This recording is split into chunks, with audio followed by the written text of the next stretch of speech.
Brian Wilson. Brian Wilson dies at 82. Brian Wilson, the pop music genius and singer who co-founded the Beach Boys, has died. He was 82. The musician's family announced his death on Wednesday, June 11th, in an Instagram post featuring a recent photo of the star smiling on a bench. Wilson's Beach Boys bandmate Al Jardine confirmed to People that he died in the early morning of June 11th. "We are heartbroken to announce that our beloved father Brian Wilson has passed away," the statement read. "We are at a loss for words right now. Please respect our privacy at this time as our family is grieving. We realize that we are sharing our grief with the world. Love and mercy."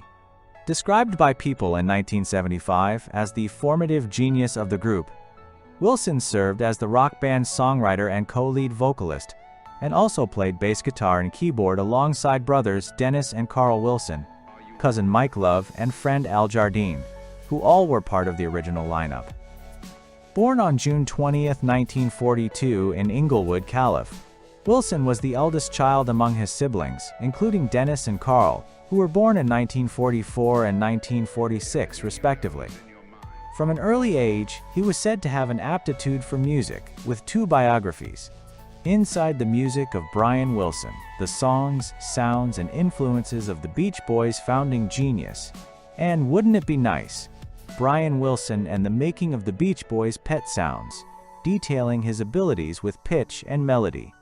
At age 19, Wilson, along with his brothers Love and Jardine, formed the Beach Boys, which was initially known as the Pendletones, and co-wrote the group's first song, Surfin'. By 1962, they released their first studio album, Surfin' Safari. Nina Kuschik. Nina Kuschik dies at 86. Nina Kuschik, winner of the first official women's race at the Boston Marathon, twice winner at New York, and an important early advocate for women's running, died on June 8th at Huntington Station, Long Island, New York. Her family said she died peacefully after a long battle with Alzheimer's disease, and then winning the historic first women's title in 1972. A lifelong New Yorker, in 1970 she was the first woman to enter that city's marathon, and won it in 1972 and 1973. She was also an effective activist, taking on arduous committee work, and was personally responsible for gaining the first official approval for American women to run farther than 5 miles, and, in special cases, run marathons. Born January 2, 1939, in Brooklyn, Nina Louise Kuschik grew up in a family of limited means, in an era when even reaching a running track was difficult and running shoes were unaffordable. She played street games. In her early teens, she joined friends at roller skating by hitchhiking to and from the venue. She had ability and application, and at age 18 was good enough to cross the country, by shared car, for the National Roller Skating Championships in San Francisco. She discovered another talent when she was given a track racing bicycle, and eventually won New York State titles in speed skating, roller skating, and track cycling. She also did well academically, graduating from high school at 16, and going on to a 2-year nursing course at Brooklyn College. Her first experience of agitating against outmoded regulations came when she led a successful campaign for graduate nurses to be considered eligible for hospital posts at 18 instead of waiting to turn 20. Melissa Hortman. Minnesota suspect attempted to kill 2 other state lawmakers, officials say. A man who is accused of killing a Democratic state lawmaker and her husband, and injuring another state lawmaker and his wife, allegedly attempted to kill 2 other state lawmakers, Minnesota officials said on Monday. Vance Luther Bolter, 57, who is charged with fatally shooting Melissa Hortman, a Minnesota Democrat, and her husband Mark, visited the homes of 3 other state lawmakers in truly chilling attacks, U.S. Attorney Joseph H. Thompson said. Mr. Bolter, who police had researched the victims and their families beforehand, allegedly had planned for a larger-scale attack, which police thwarted.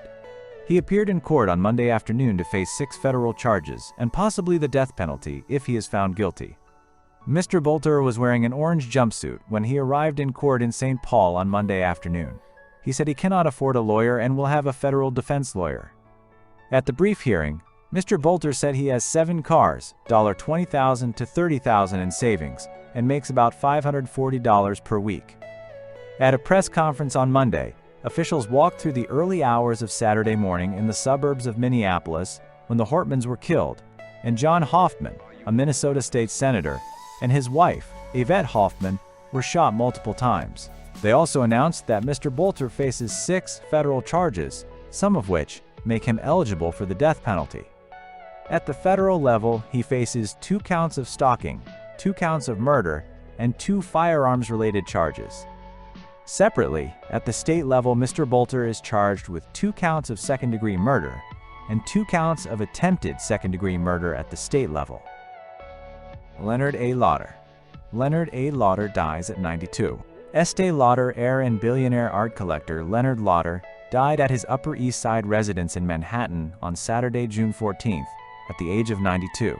The news of his death was announced the following day by his mother's namesake cosmetics company, of which he and his brother Ronald are the sole inheritors. Widely known for his family's fortune and business ventures, Lauder was a prominent arts patron, whose contributions left enduring marks on New York City museums and other institutions around the country. Notably, in 2013, he promised his collection of 78 Cubist artworks to the Metropolitan Museum of Art, marking the museum's largest single philanthropic gift in its history. Later expanded by a dozen pieces, the trove includes paintings, sculptures, and drawings by the likes of Pablo Picasso, Fernand Léger, Juan Gris, and Georges Braque. Along with the gift, Lauder helped finance the new Leonard A. Lauder Research Center for Modern Art, which supports research, publications, and programming connected to the gifted works. Lauder also served as a trustee and later chairman emeritus of the Whitney Museum of American Art, helping the museum acquire hundreds of works of art, 760 of which he personally gifted, including Jasper Johns' 3 Flags, 1958, which set the record for the highest price paid for the work of a living artist when it was purchased in 1980.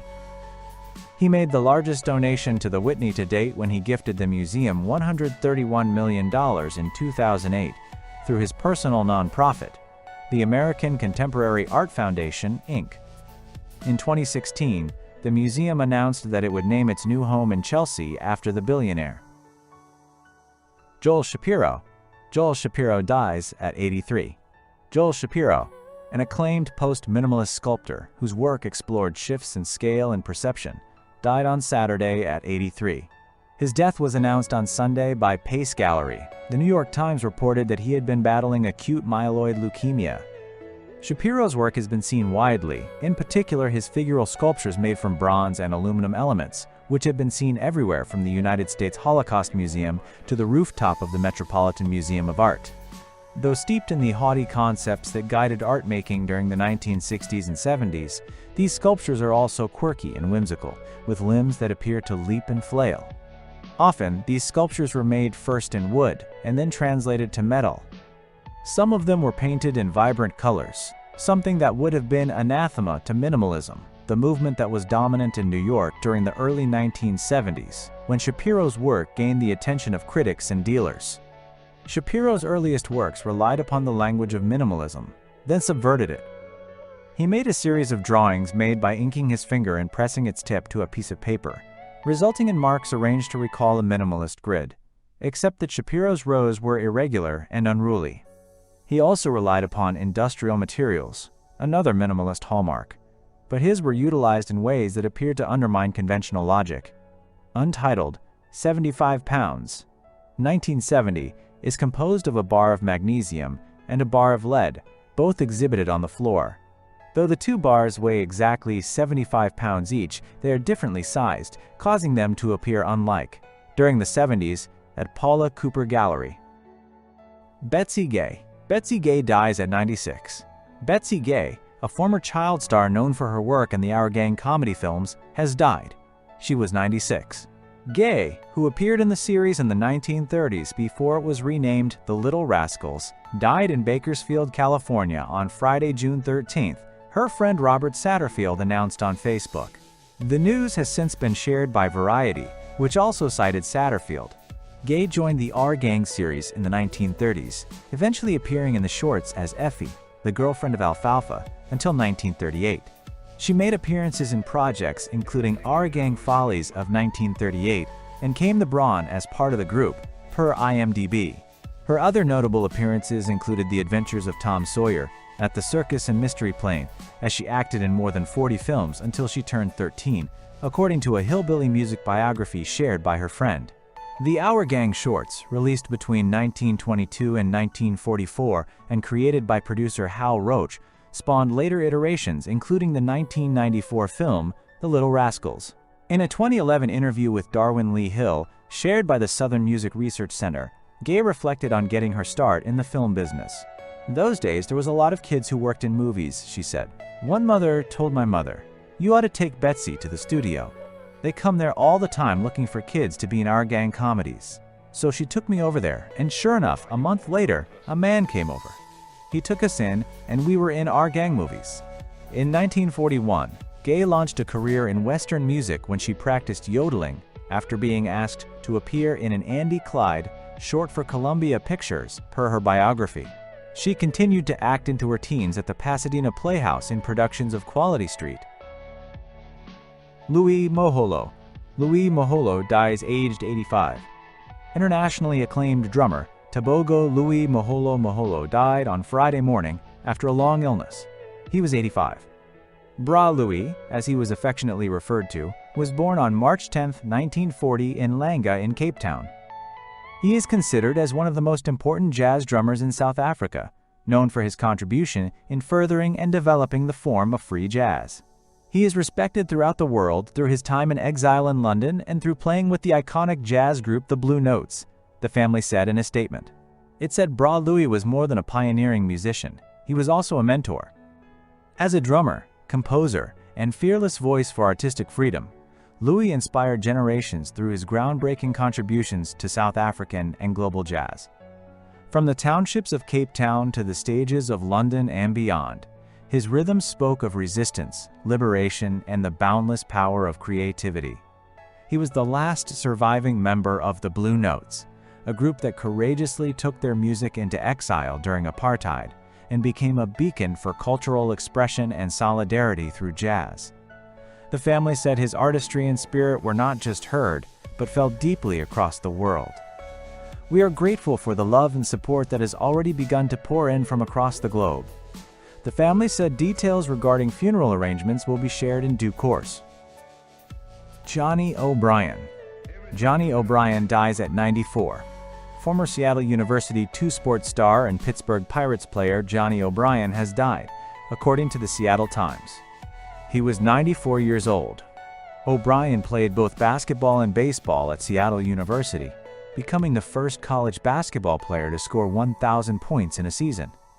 He remains the school's all-time leading scorer. Despite being 5'9", Johnny O'Brien played center for Seattle and earned All-American honors. He and his twin brother Eddie helped the Red Hawks to a 90-17 record across their 3 seasons, according to the Seattle Times. Johnny O'Brien was a legend in the truest sense of the word, Seattle University Athletic Director Shani Fink told the Seattle Times. His profound impact transformed Seattle University, the city of Seattle, and every person fortunate enough to know him. While his athletic accomplishments were extraordinary, it was his character, humble, generous, and inspiring, that truly set him apart. We lost a great man whose character will forever shine brighter than his most remarkable achievements. Johnny and Eddie both had opportunities to play in the NBA, but they chose to play baseball for the Pittsburgh Pirates instead. Johnny O'Brien spent 5 seasons with the Pirates and also played for the St. Louis Cardinals and Milwaukee Braves in his career. O'Brien played second base and pitched during his time playing Major League Baseball.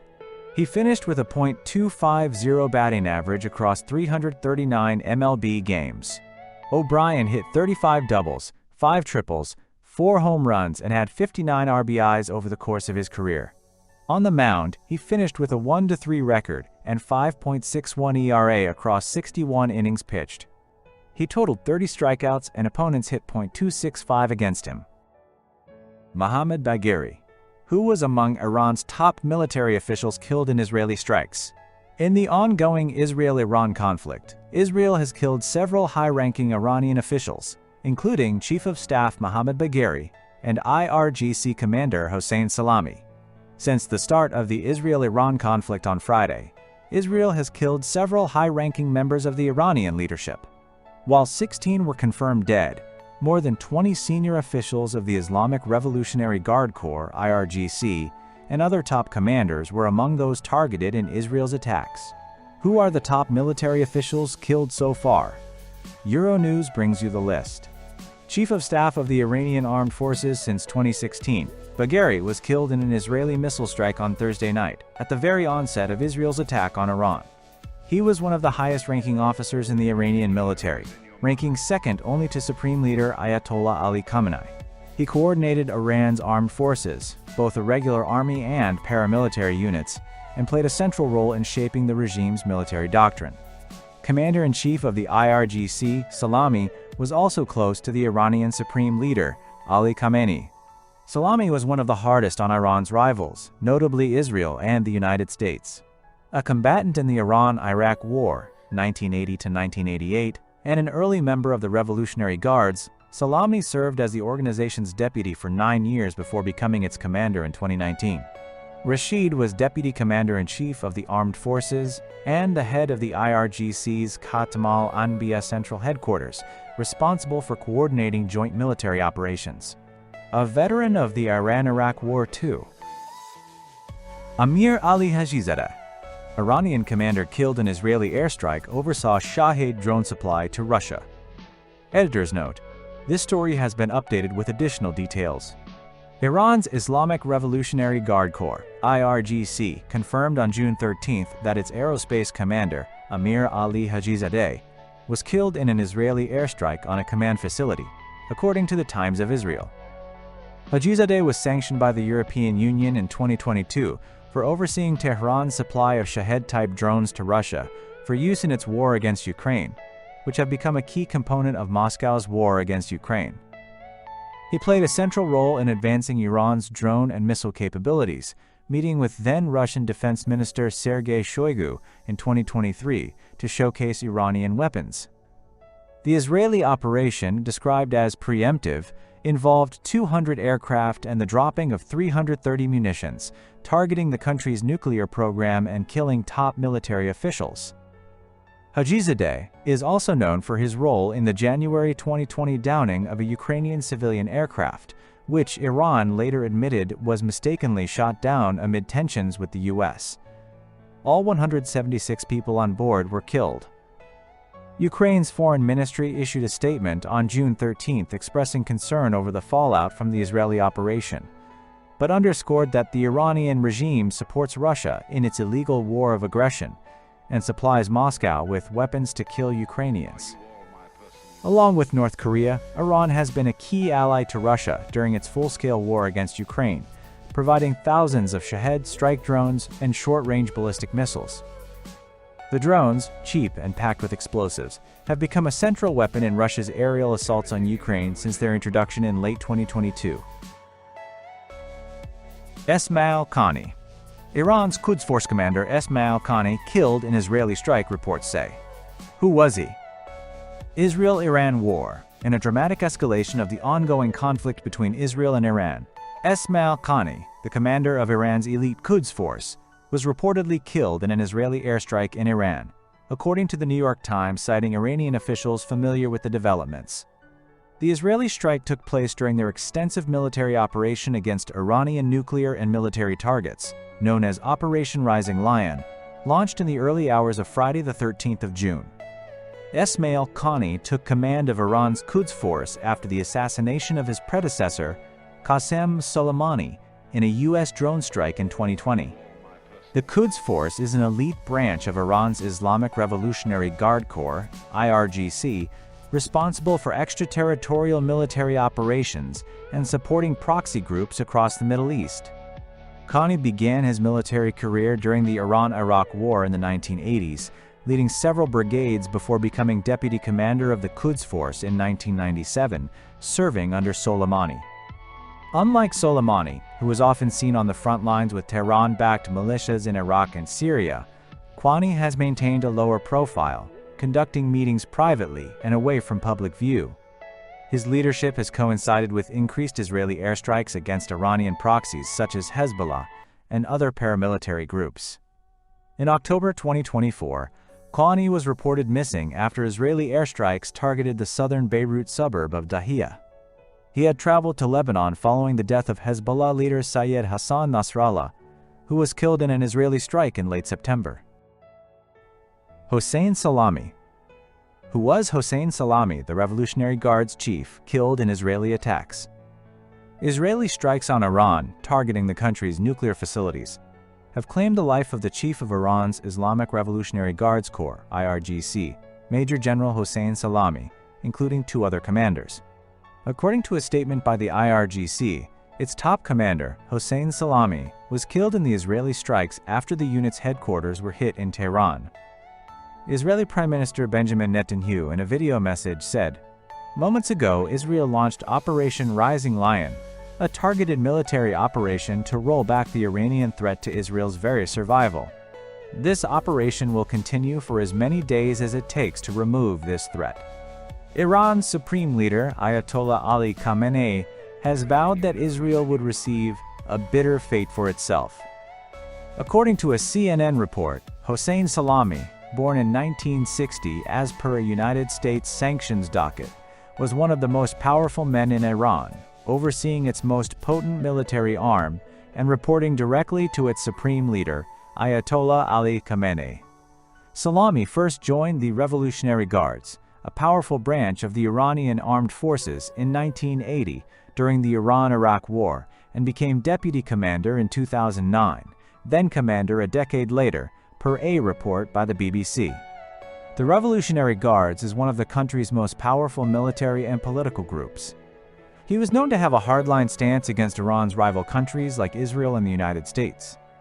Salami had been sanctioned by the UN Security Council and the US for his involvement in Iran's nuclear and military programs since 2000s, the report added. Ananda Lewis. Ananda Lewis dies at 52. Ananda Lewis, former MTV video jockey and host of Total Request Live, Hot Zone, and The Ananda Lewis Show, died on Wednesday of breast cancer. She was 52. Her sister, Lakshmi Emery, reported her death. TMZ reported that Lewis died in her home in Los Angeles on Wednesday morning. Lewis revealed in 2020 that she had been diagnosed with stage 3 breast cancer on her Instagram account, where she spoke about not getting regular mammograms due to her fear of radiation. In a roundtable discussion with CNN in 2024, Lewis confirmed that she did not have a double mastectomy after being diagnosed with breast cancer. She revealed that the tumor had metastasized and that the cancer had progressed to stage 4. After being hired by MTV in 1997 as one of the new VJs, Lewis became the host of shows like Total Request Live and Hot Zone, where she interviewed rising and established talents for the network. In 2001, she became the host of her own talk show, The Ananda Lewis Show, which ran from 2001 to 2002.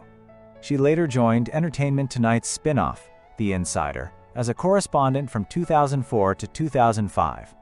After taking a break from the industry to pursue carpentry, Lewis returned as the host for the 2019 revival of TLC's While You Were Out.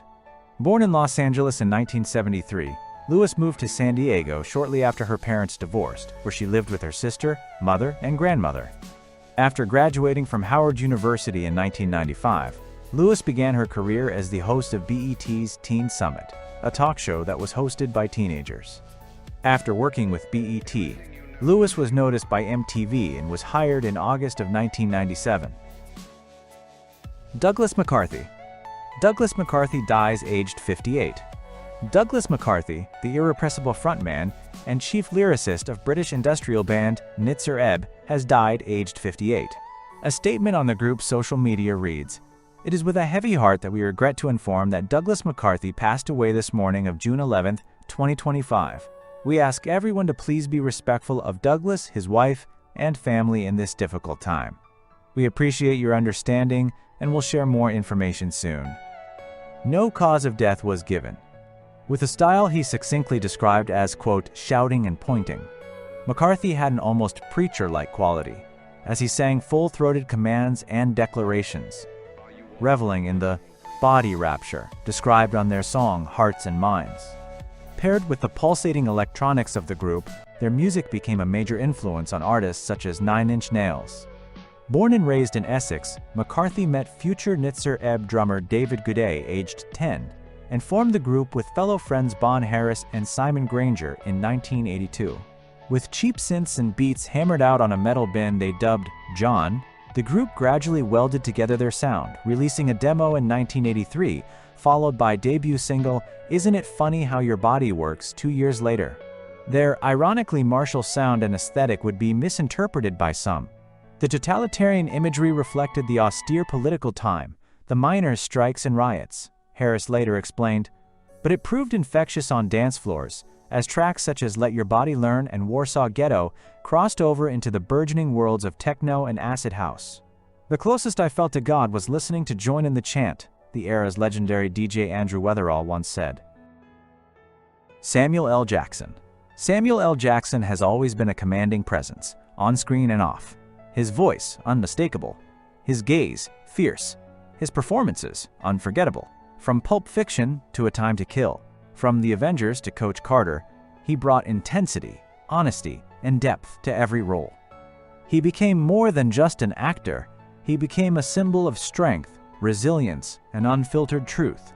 But now, behind the scenes of fame and legacy, a different story is unfolding. Samuel L. Jackson's health is very poor, and the risk of complications may be increasing.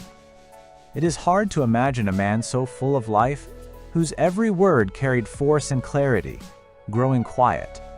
The man who once lit up every frame now moves with more caution, his energy reserved for small moments, not bright lights. There's a vulnerability now, one that is both difficult and deeply human. Yet even in this fragile chapter, his presence still feels powerful. He has fought battles before, public and private, and he's faced each with dignity and determination. But this one feels heavier. And as those close to him rally around with quiet care and love, the world looks on with a deep ache. We're not just watching a legend, we're witnessing a man who gave everything, now needing rest and grace.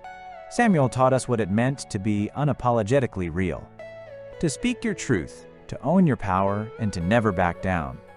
To the man who gave us characters we will never forget, and who helped shape the voice of a generation, thank you. Your legacy is not just in your films, but in your fight, your fire, and your soul. We stand with you, Samuel, in love and respect. May comfort surround you, may peace find you, and may you feel the deep gratitude of all you've inspired.